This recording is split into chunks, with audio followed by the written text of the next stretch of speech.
Alright, y'all, on today's episode of Us, we're going to be doing a DOD delete on a '08 Suburban. We bought a Texas Speed DOD delete kit, so stay tuned.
Go get some parts.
All right, when we was on our way back from town, we took another route and we tried to cut a donut. This thing just got an open rear end in it, so it gets positive when it feels like it, but most of the time it don't. Anyway, during that, it developed a misfire, and so we lumped it on home. I was looking at it to try to figure out what it was. It had a fouled plug. Put another plug in it, thinking that'd fix it. Did that, still missing. So I pulled the valve cover off, didn't really see anything wrong. So I went and got Aaron, had him watch while I turned it over to see what it does, and he's seen a push rod stuck through the valve, or through the lifter, rocker, whatever you want to call it. So, yeah, simple fix. Yeah, good idea. All right, we got it back on.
Alright, I got it all tore apart last night.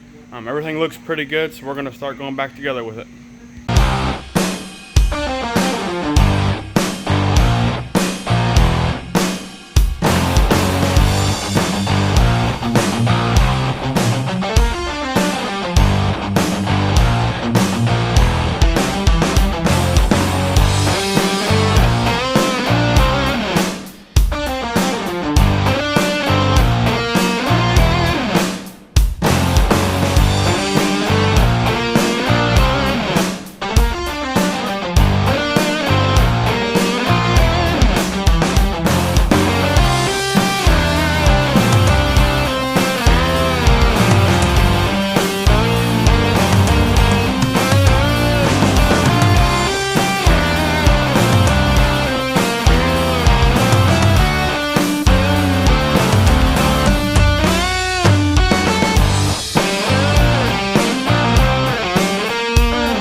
Here's the difference between a regular lifter and a DOD lifter. These usually collapse. That's where you get the tapping sound, usually. This one wasn't collapsed yet. It was just a matter of time, but they was making a lot of noise.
we got the Suburban put back together. I still have to take it up to my buddy at Poplar Bluff to turn the DOD off in the computer. For some reason, my HP tuners will not connect to the vehicle. I have no idea why. I read stuff online, did everything they said to do. I called my people at the tuning school, and they ran me through a bunch of stuff, and nothing's working. So I'm gonna take it up to him and see if he can do it. But anyway, it runs. It's no longer making any lifter noise. But now that we have no lifter noise, we're starting to hear a slight rod knock. So that really sucks for the customer. He may have us put a motor in it. We're not 100% sure yet. So if he does end up having us put a motor in that, I will record all that and I'll make a whole nother video on it. That's all I'm going to put in this video. Aaron is putting a starter on this Dodge. I have to tomorrow put some lower ball joints in another Dodge just like it, but dually. So yeah, that's all I'm going to put in this video. I'm hoping in the next video we're going to be working on this, the 68 a little bit, and the 55. I may be jumping back and forth on it. We'll see how it goes, but stay tuned for that video. And don't forget to like, comment, subscribe.